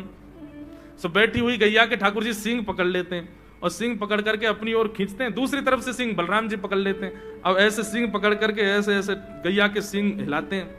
अब बैठी रहती गैया थोड़ी देर तो कोई बात नहीं, जैसे जोर जोर से हिलाना प्रारंभ करते हैं सोई गैया खड़ी हो जाती है, और जैसे गैया खड़ी होती है ठाकुर जी लटक जाते हैं सींगों से। अब ठाकुर जी को तो बढ़िया झूला बन गया, गैया की सींगन पर झूल रहे हैं। थोड़ी देर तो गैया इधर से उधर ठाकुर जी को झुलाती रहती है, लेकिन थोड़ी देर बाद जैसे ही ठाकुर जी की पकड़ कमजोर होती है, गैया को पता चल जाए कि अब लाला गिरवे वार है, तो गैया भी इतनी चतुर कि वो गोबर में ही जाके खड़ी हो गए। ठाकुर जी कहे आगे कुछ चल, मैं गोबर में है जाऊंगा। गैया के ना अब तो मैं यहीं खड़ी रहूंगी, तुम गोबर में ही गिरो। और सोई ठाकुर जी को हाथ छूट जा, मैया मैया बचाइयो, देख जे गैया मुझको गोबर में फेंक रही है। अब मैया जब तक बचावे आवे तब तक तो लाल जी के हाथ छूट जाएं और ठाकुर जी गले गले तक गोबर के ढेर में जाके गिर जाएं। पर यशोदा मैया निकाले, कितनों सजाए लो, कितनों ए लाला तू वैसे ही कारो, ऊपर से मैं तुमको बढ़िया सुंदर बना के रखूं, लेकिन तू घूम फिर गया गोबर में ही आके चौं खेले। मुंह को तो लगे तू पूर्व जन्म को सूकर दिखे। ठाकुर जी मंद मंद मुस्कुरा रहे, हाँ मैया जे बड़ा भगवान को अवतार भयो ना, जाने पृथ्वी की रक्षा करी हिरण्याक्ष से। भैया बोली हाँ वो मैं ही तो हतो, मैं जय जय हूं मैया, वो बड़ा भगवान ही जय जय, वही जय जय तेरे यहाँ लाला बन के आयो है। यशोदा मैया के बात ने मत बनाए कर, नेक नेक बड़ो है गयो, बोलो सीखो, ऐसी बात बनावे, जय जय बोले अपने आप, नहावे धोवे है ना है, मोह पहुंचे ना है, मैं जय जय हूं। ऐसी मधुर लीला ठाकुर जी कर रहे हैं। आकाश में 33 कोटि देवता ये लीला देख करके अपने नेत्रों पर विश्वास नहीं कर रहे। ऐसे मधुर ठाकुर जी। श्रृंगी अग्नि ड्यमष्टि। एक दिन नंद भवन में गैया ब्याह गई। जैसे ही गैया ब्याई, ठाकुर जी जैसे ही गैया ब्याती है तो ठाकुर जी वहीं खड़े हो जाते हैं। और बंधुओं, शास्त्रों में आज्ञा है कि गाय जब ब्याह रही हो, बछड़े को जन्म दे रही हो या बछिया को जन्म दे रही हो, उस समय गैया जो होती है वो दो मुखी हो जाती है। एक मुख तो सामने है, और जब जन्म देती है तो बछड़ा या बछिया उसका मुख जब बाहर आता है तो दो मुखी हो जाती है। ऐसी दो मुखी गैया की जब आप परिक्रमा करते हो तो पूरे ब्रह्मांड की परिक्रमा का फल प्राप्त होता है। तो ठाकुर जी का नियम है, नंद बाबा की उंगली पकड़ के खड़े रहे। जैसे ही गैया ब्यावे वारी हो तो वाकू सहलाते रहे। जैसे ही गैया ब्यावे वारी हो, जैसे ही बछड़ा बाहर आवे, सोई ठाकुर जी वाकी परिक्रमा कर ले। परिक्रमा करके दंडवत प्रणाम करें, वाकू वाकी चरण रज को माथे से लगा में, और बछड़ा जन्म ले सो वाकू नवा में दुआ में, वाकू अपने गरे से लगा में। एक दिन ठाकुर जी जोर जोर से रोने लगे। बछड़ा जैसे ही जन्म लियो बछड़ा ने, ठाकुर जी रोने लगे। नंद बाबा शांत करा में नहीं माने, बलराम जी ने शांत करायो नहीं माने। यशोदा मैया गोद में लेके बैठी, बोले लाला का भयो, तू रो क्यों रोए? बोले मैया मेरे संग बहुत बुरा भयो। यशोदा मैया बोली कहा भयो? बोले गैया के बछड़ा ने जन्म लियो। मैया बोली तो वाह बछड़ा को मैंने मुंह खोल कर देखो, वाह के सबरे दांत निकल आए। मेरे जन्म को 3 साल है गए, अभी तक 4 ही दांत निकले मैया। बहु टूट जाए, दमष्टि रो रहे हैं अपने दांतन को, मेरे दांत चौना निकल रहे सबरे। बाप बछड़ा के जन्म लेते ही सबरे दांत आ गए, मेरे दांत चौने ही आ रहे हैं। यशोदा मैया ऐसी मधुर बात सुनकर के लाल जी को हृदय से, फिर झूठी झूठी कहती, मैया कहती लाला तू दूध ना पीवे ना, पूरे दिन मक्खन खावे, मक्खन चिकनो होवे, दांत निकले चिकनो है कि सुई पेट में चलो जाए, तू दूध पिए कर। कबहू भड़ेगी चोटी मैया मोरी, कबहू भड़ेगी चोटी। कभी अपनी चोटी पकड़ के रोते, मैया मेरी चोटी चौना भर रही। बलराम की चोटी देखो कैसी नागिन जैसी चोटी है वाकई, और मेरी चोटी कैसी है मैया, नेक सी पतरी सी। मैया बोले लाला तू दूध ना पीवे, दूध ते चोटी बड़े। बलराम में देखिए ऐसा जग भर के दूध पीवे। सो ठाकुर जी दूध को पात्र हाथ में ले में, अपनी चोटी खोल ले में, और फिर चोटी पकड़ करके दूध पी में, और दूध पीते पीते नापते रहे कितनी बड़ी भई की ना भई अभी। ऐसी मधुर लीला ठाकुर जी करते हैं। ऐसी लीलाएं हैं ठाकुर जी की कि उन लीलाओं को सुनकर के जो ज्ञान के मार्ग को नहीं समझ पाते, जो वैराग्य के मार्ग को नहीं समझ पाते, जो ज्ञान और वैराग्य से ठाकुर जी को प्राप्त नहीं कर पाते, वो इन लीलाओं से ठाकुर जी के हो ही जाएंगे। ऐसी लीला है। और क्या करते हैं ठाकुर जी? बोले द्विजकंटकेभ्य। इतनी मधुर लीला है ठाकुर जी की। नंद भवन से सुबह सुबह निकल जाते हैं, और राह चलता कोई भी हो अपरिचित, यदि वो साधु है, यदि वो कोई वैष्णव है, यदि वो कोई भजनानंदी है, तो ठाकुर जी उसके पास चले जाते हैं, और पास जाके पता क्या बोलते हैं? अरे तुम यहां डोल रहे हो?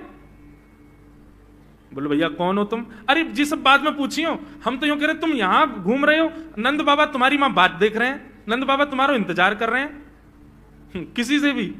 बोले काय को कर रहे हैं भैया इंतजार? अरे आपके काजे यशोदा मैया ने 56 भोग बनाए हैं, और यशोदा मैया तो थाली सजा के बैठी है, आप घर जाओगे तब आपको प्रेम से प्रसाद पवाएंगे, फिर दक्षिणाओं देंगे। अरे जल्दी करो, देरी मत करो, जल्दी नंद भवन पहुंच जाओ।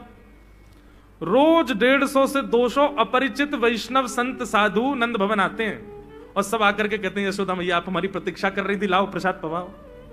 यशोदा मैया बोली मैं कौन ने कही आपसे? बोले आपको लाला बोल रहा हूं। कि यशोदा मैया तो ये कह रही। यशोदा मैया जैसे तैसे पवा देती, दक्षिणा देती, रात में लाला से कहती चोरे लाला तू सबंते यूं क्यों कहते मैं प्रतीक्षा कर रही?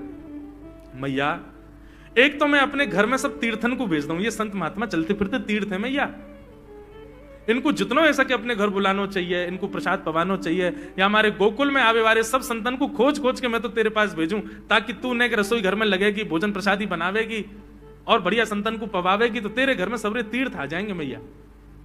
ऐसा प्रेम। एक दिन ठाकुर जी के अब मित्र बन गए। कौन है मित्र?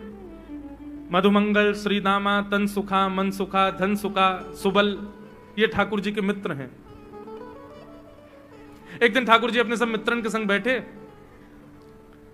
और मित्रों के संग बैठे हुए ठाकुर जी बोले भैया कल से हम लोग सब यज्ञ करेंगे। मधुमंगल, श्रीदामा बोले क्यों लाला यज्ञ क्यों करेंगे? अरे नंद बाबा रोज अग्निहोत्र करें, मैंने उनसे पूछी अग्निहोत्र करवे ते कहा हुए, तो नंद बाबा बोले अग्निहोत्र करवे ते मन चाही वस्तु प्राप्त हो जाए, अग्निदेव प्रदान करें। ठाकुर जी के सब सखा बोले लाला तू काहे को करेगा अग्निहोत्र? बोले अग्निहोत्र करेंगे, अग्निदेव को प्रसन्न करके कहेंगे हमारी सुंदर सी बहू आ जाए, बस हमारा ब्याह हो जाए।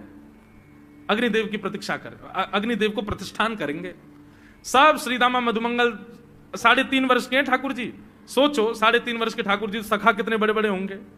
नेक्स्ट से सबरे सखा बैठ गए, सूखे पत्ता इकट्ठे करके अग्नि प्रज्वलित कर ली, सूखे पत्तान को चूरो बना के आपस में बांट लियो। ठाकुर जी आचार्य बन के बैठ गए और बोले सुनो मैं मंत्र बोलूंगा और जैसे ही कहूं स्वाहा सबरे डालियो, और नेक भी यदि तुमने चूक करी ना, नेक भी मैंने स्वाहा बोली और तुमने नहीं डालो तो फिर मोते मत कहियो। यदि तुम्हारी पत्नी कांडी आ जाए, एक हाथे लूली आ जाए, लंगड़ी आ जाए, तो समय पर स्वाहा करना पड़ेगा। सब ग्वाल बाल बोले जो कहेगा लाला सो करेंगे, तू करवा। ठाकुर जी ओम नम नम नम स्वाहा, सब स्वाहा सब एक संग डालते। हे श्री रामा तू देरी ते डाले, देख लियो लंगड़ी आ जाएगी तेरी बहू, अग्निदेव को प्रसन्न करो। इस प्रकार ठाकुर जी सब ग्वाल बालों के संग खेलते हैं। ग्वाल बाल बोले लाला यज्ञ तो है गयो, अब ब्राह्मणन को भोजन के काजे बुलाओ, यज्ञ के बाद ब्राह्मण भोज होना चाहिए। सोई ठाकुर जी अपने सब ग्वाल बालों की उंगली पकड़ करके पूरे गोकुल में जाते हैं, ब्राह्मणों के घर जाकर के कहते हैं आज नंद भवन में बढ़िया उत्सव भयो है, बढ़िया यज्ञ भयो है, भोजन के काजे शाम को आपको परिवार सहित आनो है। सबन को निमंत्रण दिया मैं। अब महाराज नंद भवन से जब निमंत्रण आता है तो ब्राह्मण लोग ब्राह्मणी से कहते हैं कि आज चूल्हा मत जलाना। क्यों? अरे नंद भवन में भोजन की सूचना मिलती है तो 3 दिन से भूखे रहते हैं ब्राह्मण। क्यों? इतना खवाएंगे नंद बाबा, इतना खवाएंगी यशोदा मैया कि पेट भर जाएगा, 2 दिन तक भूख भी ना लगेगी, इतना भोजन करना पड़े। ए ब्राह्मणी चूल्हा मत जलाई और सुन नमक को पानी और दे दे।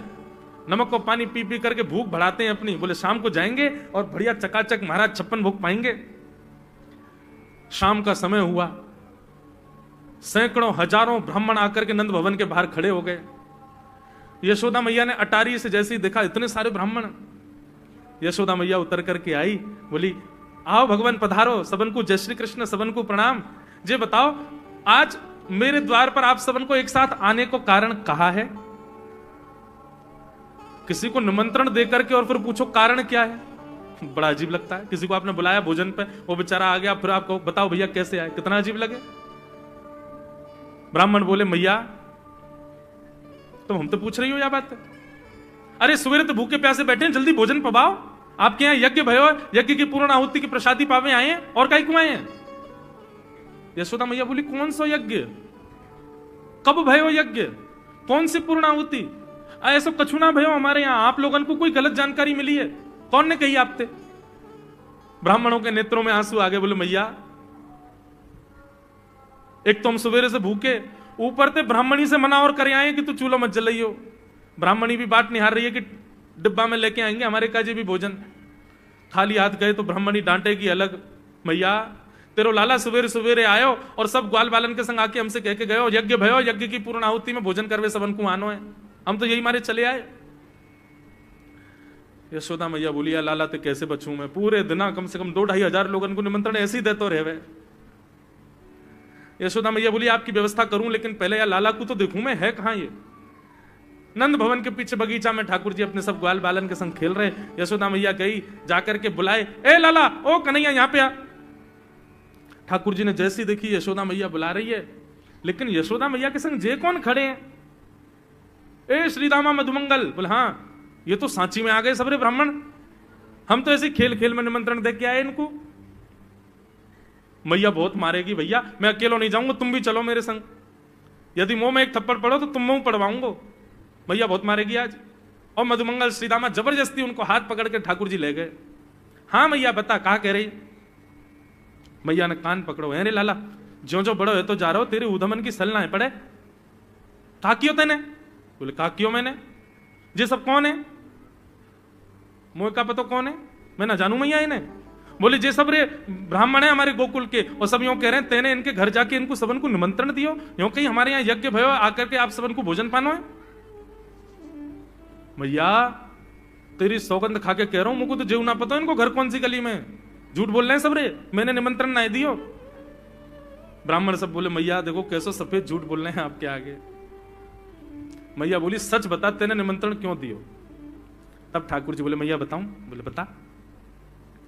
बोले हम खेल खेल को यज्ञ कर रहे, वाह यज्ञ में सामग्री नहीं, वाह यज्ञ में मंत्र बोलने वाले भी ना है, वाह यज्ञ में कोई ब्राह्मण भी ना हो, हम आपस में ही सब यज्ञ कर रहे।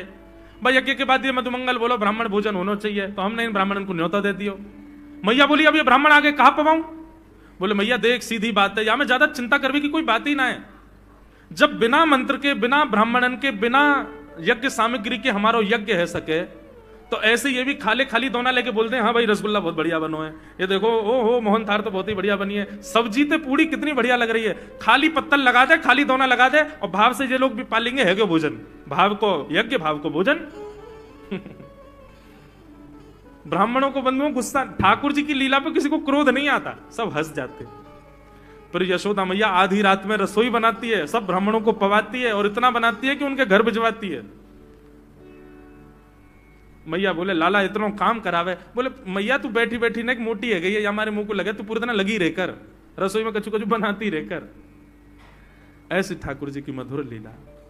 बंधुओं भगवान ने चोरी क्यों की? अभी तक चोरी शुरू नहीं हुई ठाकुर जी की। अब ये चोरी का प्रसंग कैसे प्रारंभ होता है?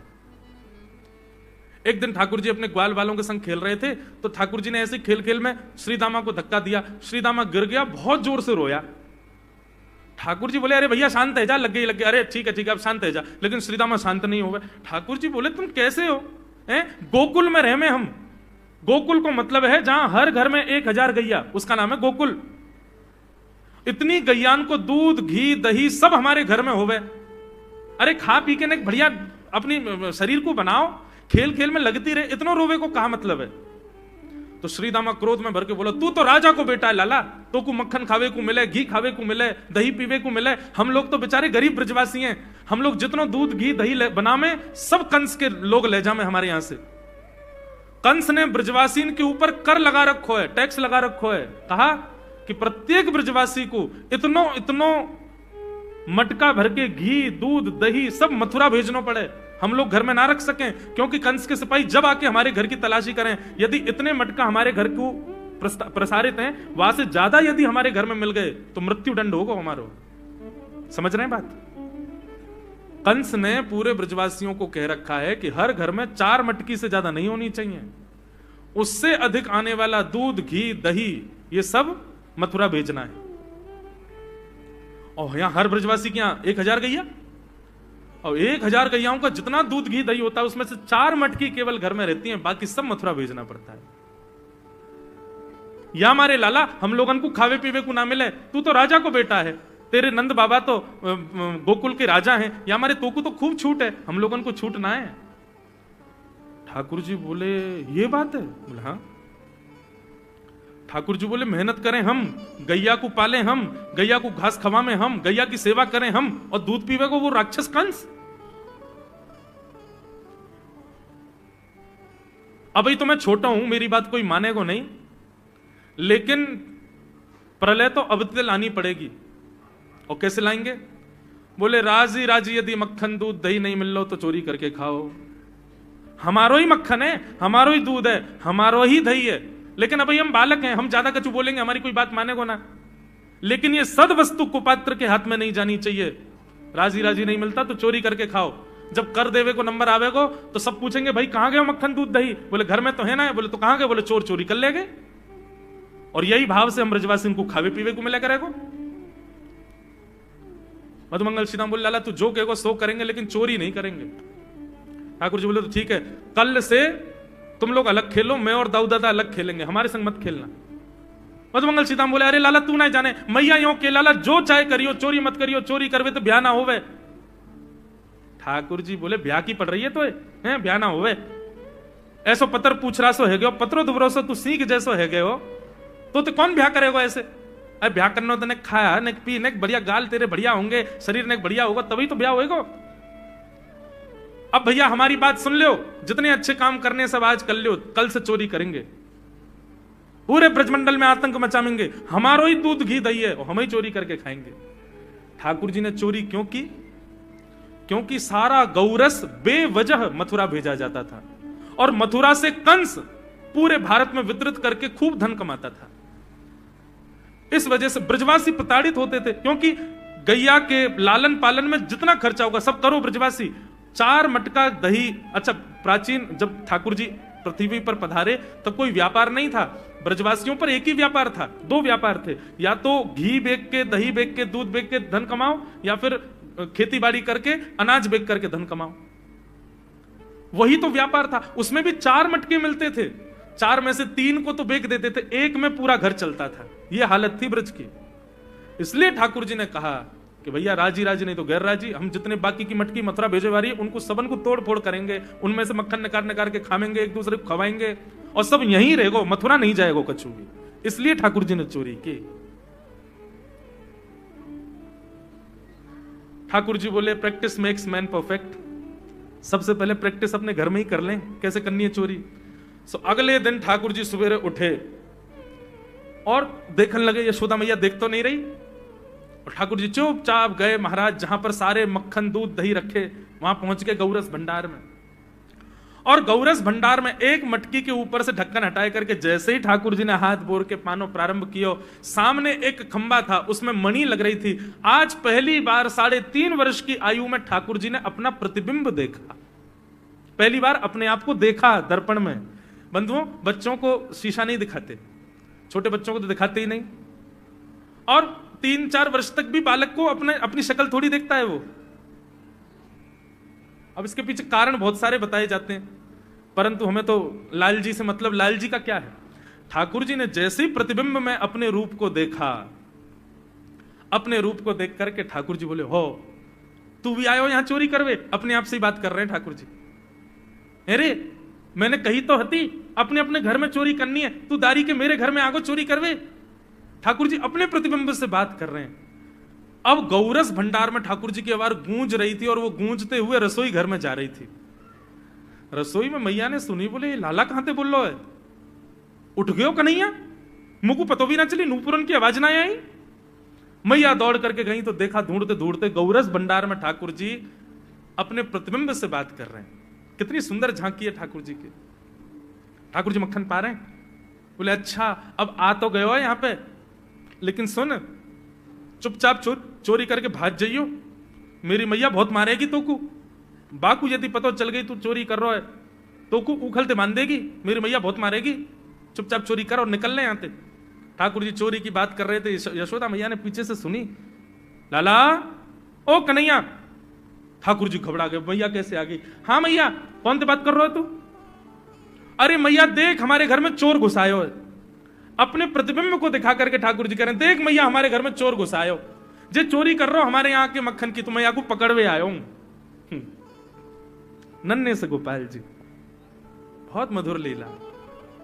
मैया हंस भी रही है और क्रोध भी कर रही। बोले अच्छा जो चोरी कर रहा हो। बोले हाँ। चल याकू तो मैं पकड़ लूंगी, लेकिन जे बता तेरे हाथ में मक्खन कैसे लगो, तू तो याकू पकड़वे आयो ना। अब मैया याकी मैं कहा बताऊं, तेने मेरे हाथ में पद्म राग के ऐसे ऐसे बढ़िया कंगन पहना रखे हैं, कड़ूला पहना रखे हैं सोने के। जब मैं धूप में निकलूं ना तो धूप की किरण से मुंह को बहुत जलन है जाए हाथ में। तो कल मेरे सखा मधुमंगल ने मुझसे कही, बोले लाला जे जलन तेरी दूर रह जाएगी, तू मक्खन में हाथ बोर लियो अपनो, सो तेरी जलन दूर रह जाएगी। या हमारे भैया जलन हटावे के काजे मैंने हाथ बोरो है। भैया बोली अच्छा चल लाला, यहां तो तेरे जलन है रही और यहां मक्खन कैसे लगो। ठाकुर जी बोले मैया मैं अपनी जलन दूर कर रहा हूं। इतने में जन कहां एक मक्खी आके मेरे मुंह पे बैठ गई। बाकू उड़ावे के काजे मैंने जैसे मुंह पे हाथ किया सो मक्खन मेरे मुंह पे लग गो। मैया बोली लाला तू चोरी भी करन लगो और अब झूठ भी बोलन लगो मुझसे। मैया ने गोदी में बैठा लिए लाला। बोले लाला तू चोरी नहीं करेगो, तू मेरी सौगंध खा, तू आज के बाद चोरी नहीं करेगो। ठाकुर जी बोले नहीं करूंगा मैया, लेकिन एक वचन दे। बोले कहा चाहिए वचन में। बोले पहले वचन दे, जो मांगूंगा सो देगी। मैया बोली जो मांगेगा सो दूंगी, चोरी छोड़ दे। बोले सौ खाऊं पर घर ना जाऊं मैया, अब ना करूंगो चोरी। अब ना करूंगा मैया, पर सांची कह कब लावेगी मोकू तो दुल्हन गोरी। मैया मैं चोरी छोड़ दूंगा आज तो ही बंद, पर यूं बता मेरा ब्याह कब करावेगी। मैया बोली लाला तू अभी नेक सो तो है, छोटो सो तो है, नेक बड़ो है, जा फिर तेरो ब्याह कर दूंगी।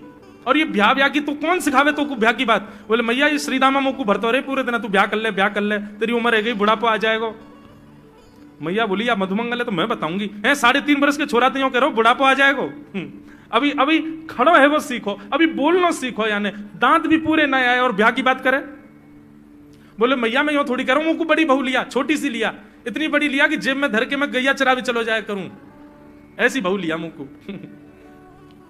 मैया बोली कैसी बहू चाहिए तो को बताइए ने, और तू जाने बहू कौन थे के? मैया बोले हाँ मैं जानू। ठाकुर जी बोले मैं जानू मैं बहू कौन थे के? बोले जैसे नंद बाबा की तू बहू है ऐसी मेरी बहू आ जाएगी। बहुत मधुर लीला है, ऐसी ठाकुर जी लीला करते हैं। ठाकुर जी ने ग्वाल बालों से कहा भैया मिशन फेल हो गया, घर में तो चोरी नहीं कर पाए हम, अब दूसरे इनके घर में दावे बोलो। एक दिन महाराज ठाकुर जी का जब आतंक खूब बढ़ गया गोकुल में, सब गोपियों ने जाकर के मैया से शिकायत करी है। वत्सान मुंचन क्वचित समय क्रोश संजात हास स्तेयम स्वाद्वद्धिपयः कल्पितैस्तेययोगै मरकान भोक्षण विभजति सचेन्नात्रिभाण्डं भिनत्ति द्रव्यालाभे सग्रह कुपितो यात्युपक्रोशतोकान्। सब गोपियों ने जाकर के मैया से शिकायत करी, बोले मैया अपने लाला को संभाल लियो, नहीं तो कावदना हम देख लेंगी और फिर हमसे मत कहियो कि तेने मेरे लाला से यूं क्यों कही। मैया बोली कहा क्यों मेरे लाला ने? गोपी बोली ये बस सुन लो और यूं बताइयो कहा ना करे तुम्हारो लाला। देख वे मैं 3.5 बरस को है, बाकी पेट में इतनी बड़ी बड़ी दाढ़ी है बाकी, मतलब ओ नंद रानी तेरो लाला जबर भयोरी, मेरी मटकी उलट के पलट गयोरी, नंद रानी तेरो लाला जबर भयोरी। जबर मतलब अब सुगड़ है गयो है, नेक बलवान है गयो है, सब जानकारी है या कुछ छोटो बालक मत समझियो।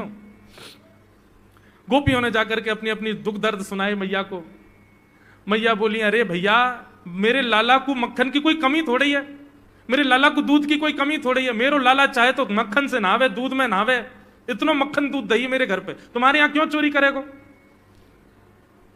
अरे कई बार बालकन को अपने घर को भोजन बढ़िया ना लगे, दूसरे के घर को बढ़िया लगे, अगर बार ने तुम्हारे यहाँ की नेकात मक्खन खा लिया तो वहां इतना रो क्यों रही हो? मैया आपको अपनो लाला बहुत सीधो लगे ना, हम बताएं कहा करे तुम्हारा लाला? बोले स्वयं खावे हमको कोई दिक्कत नहीं, लेकिन या की एक पूरी मंडली है और पूरी रजिस्टर्ड मंडली है, बाल गोपाल चौर प्रचार प्रसार मंडल, ये घर घर जाके चोरी करते हैं। और मैया तुम्हें कहा बताऊं, जैसे ही कोई गोपी के नयो बालक होवे ना तो तुम्हारो लाला पूरे मंडल के साथ आवे और वह लाला के सिर पे हाथ धर के, छोटे से बालक के सिर पे हाथ धर के बस 1 वर्ष की प्रतीक्षा, फिर तुम भी हमारी मंडली में आ जाओगे। पूरे गोकुल में भय है तुम्हारे लाला को। बोले स्वयं खावे, ग्वाल बालन को खवावे। मैया यहां तक भी बात समझ में आवे, ग्वाल बालन को खवावे, मरकान भूक्षण, यो नहीं कि नेकाद मक्खन बच जाए तो रहम करके हमारे काज छोड़ जाए, वाकू बंदरन को खवा दे। एक गोपी बोली मेरे यहां तो इतना मक्खन की स्वयं ने खा लियो, बालकन को खवाई दियो, बंदरन को फिर भी बच गयो तो भी छोड़ के नहीं गयो। बोले नात्री भांडम भिनत्ती, फोड़ गयो मटकी। और बोले मक्खन को कहा कियो? बोले पूरे घर में लेप लगा गयो, वाको पूरे घर में पहुंचा कर गयो मक्खन को। मैं और मेरी सास यमुना जल भरवे गए, सिर पे मटकी 2-3 मटकी रखी, बड़े अचक्के हम लोग चल रहे, हमें कहा पता ही कि हमारे घर में मक्खन चीकने के लेप है गयो। मेरी सास ने जैसे ही पहलो पैर रखो घर के भीतर, ऐसी रिपटी कि आज तक उठ ना पाई है। ये तुम्हारो लाला करे? नात्री भांडम भिनत्ती। यशोदा मैया आश्चर्यचकित होकर सुन रही है, बोले ये नेक्सो लाला ये करे? बोले हाँ मैया। एक गोपी बोली मैया अगर चोरी करे तो दिक्कत, और यदि किसी कारण से हमने लाला को रोक दियो, चोरी नहीं कर पायो हमारे घर, तो हमारे रोने क्यों? बोले चूल्हा में तो कोयला लेके आवे और वह घर के बाहर एक हवा बना जाए और यूं के अब जब तक या घर से मक्खन नहीं मिलेगा या के घर के लोग भूखे रहेंगे। और इन लोगों को भोजन छुड़वाने की जिम्मेवारी हमारी। बोले कहा करे फिर? बोले मैया भोजन बनना होगा, चूल्हे पे भोजन रखो रहे, तो बाल बाल सब ताकते रहे कब भोजन बनने को समय आवेगो। जैसे ही कछु और काम करवे के काजे गोपी नेक उठ के जावे तो कहो तो बाकी कढ़ैया में खूब सारो पानी डाल जाएंगे, सब्जी ना बन पावेगी, आटे में नमक फेंक जाएंगे। एक गोपी बोली मेरे यहां जो कियो वो तो कोई के यहां ना कियो होगो। बोले कहा? बोले मेहनादी निवास्तव, मेहनादी निवास्तव। क्या किया? बोले मैया 3 दिन तक प्रयास किया तुम्हारे लाला ने, मेरे घर से चोरी नहीं कर पाए हो, तो टेढ़ी सी नजर करके बोलो कल तेरे घर में सब लोग भूखे रहेंगे, भोजन ही नहीं बनेगा तेरे यहां। मैंने कि लाला चल बात मत बना, भग जाए चल। और मैया माने वो कर दियो। बोले कहा कियो? बोले सवेरे सवेरे ब्रह्म मुहूर्त में हम लोग अन के उठवे से पहले तुम्हारो लाला आ गए हो, और कोई पहले बंधुआ रसोई कोई अंदर कमरे में नहीं, चौक में ही चूल्हा, वहीं बैठ करके सब बनाते खाते। बाहर चौक में चूल्हा के ऊपर आके बैठ गए हो, अपनी धोती वोती उतार दी और सब वहीं करे आयो। मैं अनादि निवास्तव। ये बात जैसे ही यशोदा मैया ने सुनी, बोले नहीं नहीं नहीं नहीं, झूठ बोल रही हो, मेरो लाला ऐसा ना कर सके। परीक्षित जी कथा सुनते सुनते बोले जय जय सुखदेव जी, क्या ये सत्य है? ठाकुर जी ने ऐसा किया? सुखदेव जी कहते हैं कुछ बातें सत्य हैं, कुछ गोपियां जबरदस्ती लगा के बोल रही हैं कि कहीं मैया डांटवे के काजे लाला को हमारे सामने बुला दे और हम लाला को दर्शन कर लें। ये गोपियां उल्हाने लेकर के लाला को देखने आई हैं। इनमें से कुछ बातें तो सत्य हैं, पर ये सब बातें इतनी सत्य नहीं है। ये सब तो जबरदस्ती गोपियां बोल रही हैं। क्यों? ताकि मैया नाराज हो जाए और लाला को हमारे सामने अभी डांटे तो रूठे भय लाला को मुख हम देख लेंगे। बहुत सारी लीलाएं हैं, मैंने कई तो अभी बताई नहीं है, इतने मधुर मधुर लीला ऊधम करते हैं ठाकुर जी।